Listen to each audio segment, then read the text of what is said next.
welcome back to 9180. I'm here at the Little House of Horrors, which I have just renamed the Little House of Hope. And I feel really bad because we actually completed the renovation and put the home on the market weeks and weeks ago, and I have not done any update videos, any reveal videos, and that's just because the holidays have been a crazy time, a fun but crazy time.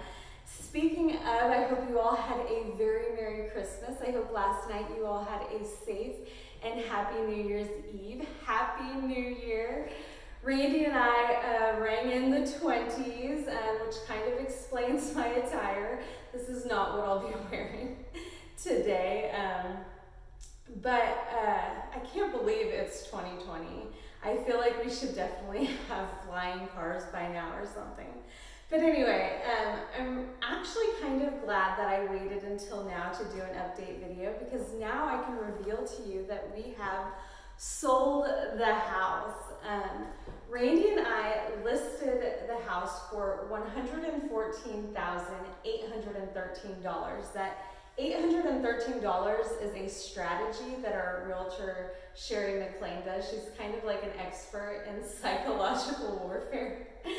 And 8 is my favorite number and 13 is Randy's favorite number, so that's where we came up with it. And the offer that came in was for the full asking price, so the $114,813. And they asked us to pay $4,000 in closing costs and to pay for a home warranty, which will be $525. And actually, we were expecting to pay quite a bit more in closing costs, because it's pretty common for buyers to ask the seller to pay up to 6% of the purchase price in closing costs, which would have been quite a bit more than that. And when you get an offer, you don't have to accept it or deny it. You can negotiate back and forth. You can say, well, we'll do this, but not this. But this offer was so strong, it was just a really good offer. So Randy and I went ahead and accepted it as is.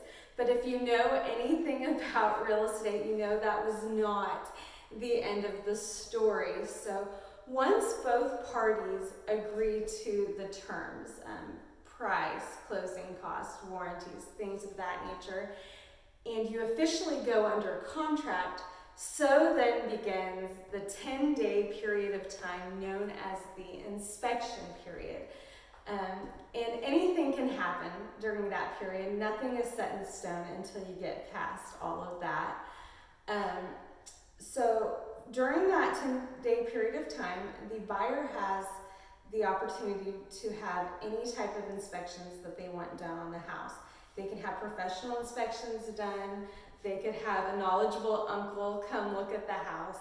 Many times your loan type is going to require that certain inspections be done. Our first home, we used the USDA loan that required a termite inspection, and our most recent purchase, the Carriage House in Skiatook, was a VA loan that also required a termite inspection.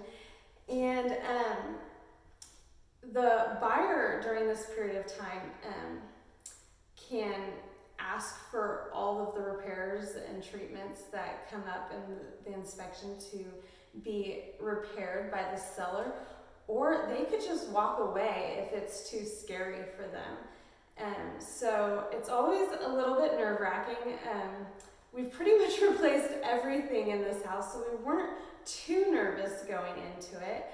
And I'm not sure what kind of loan type the buyers are using, but we do know that they did go ahead and pay to have a professional inspection done and a termite inspection. And it's a really good thing that they did, because a few things came up that we were not aware of. During their home inspection, it was discovered that when Randy and I had the new roof put on, that the roofers never installed roof vents, and their inspector told them there needs to be at least 2. And so our realtor, Sherry McLean, contacted our contractor, Matt, and he said, yes, that should have been done. So he's actually going to have his team come out and install those. That's going to be no cost to us, which is great. Another thing that their inspection revealed was that our brand new back door in the mudroom, there was something a little bit funky going on with the deadbolt, and so we had a locksmith come out, and it just turned out that the settings were off, and that only cost us $50 to have that fixed. And the termite inspection, it's so crazy. Randy and I had no idea that there was a live and active colony of termites in the crawl space of this house. We pretty much replaced everything above the crawl space, didn't really touch the crawl space itself. We knew the foundation was fine, other than plumbing and removing of the ductwork and things like that. We didn't really deal with the crawl space, so we had no idea there were termites.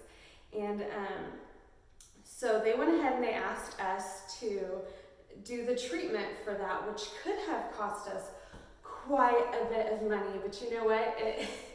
It pays to know people.